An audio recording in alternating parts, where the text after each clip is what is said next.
नमस्ते। आज के इस नए विश्लेषण में आपका बहुत बहुत स्वागत है। अच्छा, एक बात बताइए, जब हम मध्यकालीन भारत के बारे में सोचते हैं तो दिमाग में क्या आता है? अक्सर हमें लगता है कि ये कोई अंधकार से भरा एकदम रुका हुआ दौर था, है ना? बस कुछ राजा थे जो आपस में लड़ रहे थे और समाज बस वहीं का वहीं अटका हुआ था।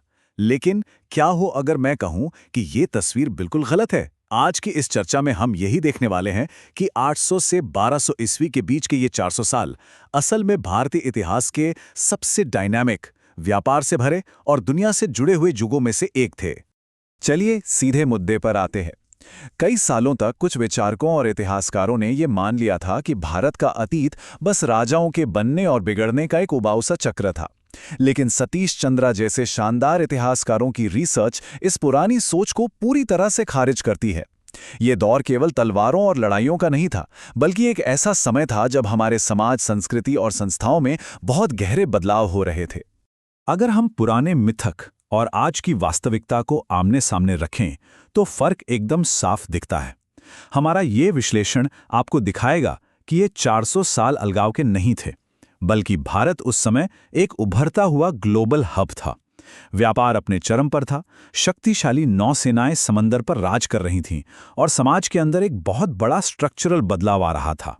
ये कहानी सिर्फ राजा महाराजाओं की नहीं है, बल्कि उस समय के पूरे सिस्टम की है। तो इस पूरी कहानी को अच्छे से समझने के लिए हम इसे 5 हिस्सों में बांटेंगे। वैश्विक मंच पर भारत, 2, 3 साम्राज्यों का युग, 3 शक्तिशाली चोल साम्राज्य, 4 वैश्विक व्यापार और धन, और अंत में 5 समाज, जाति और सामंतवाद। शुरुआत करते हैं पहले हिस्से से, वैश्विक मंच पर भारत। इतिहास को कभी भी अलग थलग करके नहीं देखा जा सकता।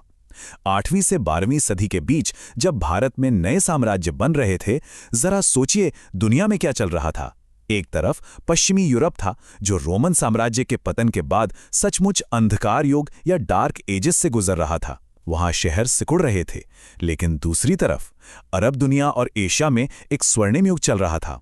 बगदाद के मशहूर हाउस ऑफ विजडम में भारतीय गणित जैसे कि हमारी दशमलव प्रणाली और चिकित्सा ग्रंथों का अरबी में अनुवाद हो रहा था। यानी भारत दुनिया से कटा हुआ नहीं था, बल्कि वो एक ग्लोबल बौद्धिक और व्यापारिक नेटवर्क के बिल्कुल सेंटर में बैठा था। अब आते हैं दूसरे हिस्से पर, 3 साम्राज्यों का युग, खासकर उत्तर भारत का वो महासंग्राम। यहां जरा इस नक्शे पर गौर कीजिए, ये बहुत ही दिलचस्प है। 800 से 1000 ईस्वी के बीच उत्तर भारत और दक्कन में सत्ता के लिए एक जबरदस्त संघर्ष छिड़ गया। आप देख सकते हैं कि पाल, गुर्जर प्रतिहार और राष्ट्रकूट, इन तीनों ने उपमहाद्वीप के बड़े हिस्सों पर कब्जा जमा रखा था। कन्नौज पर नियंत्रण का मतलब था उस ऊपरी गंगा घाटी पर नियंत्रण, जो खेती और व्यापार दोनों के लिए सोने की खान थी। और बिल्कुल इसलिए ये तीनों महाशक्तियां लगातार आपस में टकराती रहीं। इन तीनों दिग्गजों की अपनी अपनी खासियतें थीं। पूर्वी भारत में पाल साम्राज्य था, जो अपने खूंखार युद्ध हाथियों के लिए जाना जाता था। पश्चिम में प्रतिहार थे, जिनकी घुड़सवार सेना पूरे भारत में सर्वश्रेष्ठ मानी जाती थी, और इन्होंने ही अरब आक्रमणों को काफी हद तक रोके रखा था। और दक्कन में थे राष्ट्रकूट, जो सबसे लंबे समय तक टिके रहे, और उन्होंने उत्तर और दक्षिण के बीच एक ब्रिज का काम किया। ये कोई छोटा मोटा झगड़ा नहीं था, ये सदियों तक चलने वाला एक हाई स्टेक्स गेम था। उस युग के स्केल का अंदाजा आपको इस एक नंबर से लग जाएगा, 50,000। 9वीं शताब्दी में भारत आए एक अरब व्यापारी सुलेमान ने लिखा था कि पाल राजा अपनी सेना में 50,000 युद्ध हाथियों का दल रखते थे। अब देखिए, भले ही ये आंकड़ा थोड़ा बढ़ा चढ़ाकर बताया गया हो, लेकिन ये साफ दिखाता है कि उस समय की सैन्य ताकत कितनी भयानक थी। और जरा सोचकर देखिए, इतनी विशाल सेनाओं को पालने के लिए कितना अपार धन लगता होगा। उत्तर के इस युद्ध के मैदान से निकलकर अब सीधे दक्षिण की ओर चलते हैं, हमारे तीसरे हिस्से पर, शक्तिशाली चोल साम्राज्य। यहाँ एक बड़ा ही कमाल का सवाल उठता है। अक्सर हम सोचते हैं कि नौसैनिक ताकत तो यूरोपियनों की देन है, लेकिन यूरोपियनों के यहाँ आने से कई सदियों पहले मध्यकालीन समुद्रों पर असली राज किसका था? इसका जवाब हमारे इतिहास के सबसे शानदार अध्यायों में से एक है। और ये बात बिल्कुल साफ हो जाती है जब हम चोल साम्राज्य के इस विस्तार को देखते हैं। राजराज और उनके बेटे राजेंद्र प्रथम के नेतृत्व में चोल साम्राज्य ने बंगाल की खाड़ी को मानो एक चोल झील में बदल कर रख दिया था। इनकी ताकत सिर्फ भारतीय जमीन तक सीमित नहीं रही, इन्होंने विशाल महासागरों को पार करके अपनी सत्ता का परचम लहराया। चोलों का ये समंदर पार का विस्तार सचमुच अभूतपूर्व था। उन्होंने श्रीलंका के उत्तरी हिस्से, मालदीव और यहां तक कि सुमात्रा के ताकतवर श्रीविजय साम्राज्य को भी घुटनों पर ला दिया। लेकिन हां, इतिहास को निष्पक्ष होकर देखना जरूरी है। इन बड़े अभियानों में बेहद कठोर सैन्य रणनीतियां अपनाई गईं, अनुराधापुर का विनाश हुआ और पराजित आबादी को काफी कठोरता झेलनी पड़ी। ये उस समय के युद्धों की एक क्रूर और कड़वी सच्चाई थी। अब जाहिर है, इतनी विशाल सेनाओं और इन शानदार मंदिरों के लिए भारी मात्रा में धन की जरूरत थी। तो ये सब आ कहां से रहा था? चलिए देखते हैं चौथे हिस्से में, वैश्विक व्यापार और धन। जरा इस नंबर पे नजर डालिए, 81,800। 1077 ईस्वी में चोल राजा ने चीन में व्यापारियों का एक दल भेजा था। और जानते हो उन्हें व्यापार के बदले क्या मिला? 81,800 तांबे के सिक्कों की डोरियां। उस वक्त भारतीय व्यापारी साउथ ईस्ट एशिया, चीन और अरब दुनिया के बीच अल्टीमेट मिडलमैन का काम कर रहे थे।